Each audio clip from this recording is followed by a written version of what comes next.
Night 1, the new guard. James Carter had just started his new job as the night security guard at Freddy Fazbear's Pizza. The place was a relic of the S, full of dusty arcade machines, a stage with creepy animatronic animals, and the distinct smell of old pizza. His duty was simple: monitor the cameras, ensure no one broke in, and keep an eye on the animatronics. Easy money, he thought, settling into the security office. The first night was uneventful. The animatronics, Freddy, Bonnie, Chica, and Foxy, stayed in their places, and the restaurant remained silent. James felt relieved as his shift ended, but he couldn't shake the feeling that the lifeless eyes of the animatronics were following him. Night 2, the unease. On the second night, the cameras began to glitch intermittently. James noticed slight movements from the animatronics. Freddy's head turned a little more towards the camera. Bonnie seemed to step closer to the main hall. His heart pounded in his chest, but he told himself it was just his imagination. Old machinery, he mumbled. They must be on some kind of timer. As the night progressed, he heard a soft, eerie melody playing from the direction of the stage. James checked the camera feed for the stage. Freddy was gone. Panic surged through him. He flipped through the feeds frantically, spotting Freddy in the dining area, his back turned. Then, just as quickly, the camera feed cut out. Night 3, the warnings. The third night started with a phone call from the previous guard. "Listen, man, I need to warn you," the voice on the other end said. "These animatronics, they wander at night. It's best if you don't get in their way. Just stay in the office and keep the doors closed if they get too close." James laughed nervously. Is this some kind of initiation joke? The line went dead. When he checked the cameras again, Bonnie was standing in the hallway, eyes glowing white in the darkness. Chica was in the kitchen, rattling around with pans, though the camera in there didn't show her, just the sound of clattering metal.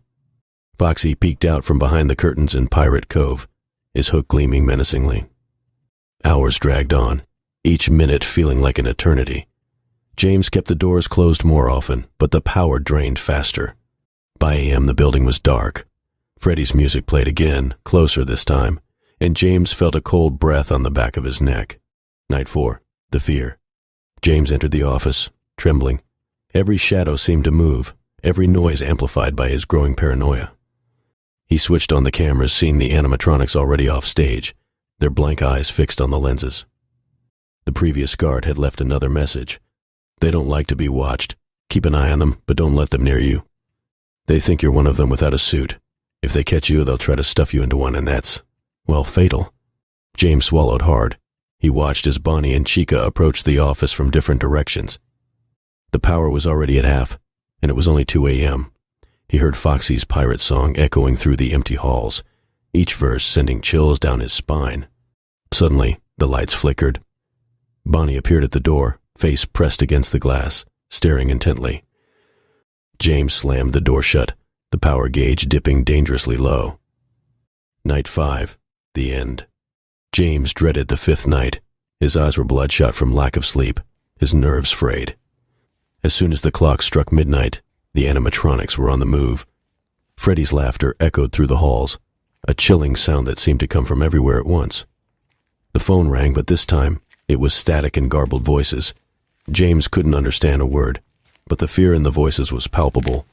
He checked the cameras. Chica in the kitchen, Bonnie in the supply closet, Foxy sprinting down the hallway. He slammed the door shut just in time. AM. The power was at.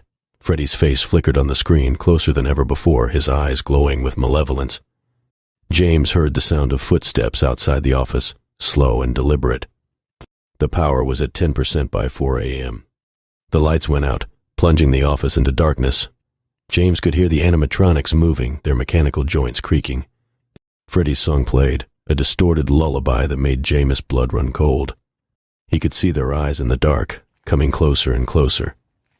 The clock ticked to 5 a.m., but it felt like an eternity. James held his breath, praying for the shift to end. Just as Freddy reached the doorway, the bell rang. 6 a.m. The animatronics froze, their eyes dimming. James didn't wait. He bolted out of the office, through the main hall, and out the door into the early morning light. He never returned to Freddy Fazbear's Pizza, but he couldn't escape the nightmares of those haunting animatronic eyes. The next guard didn't last even one night.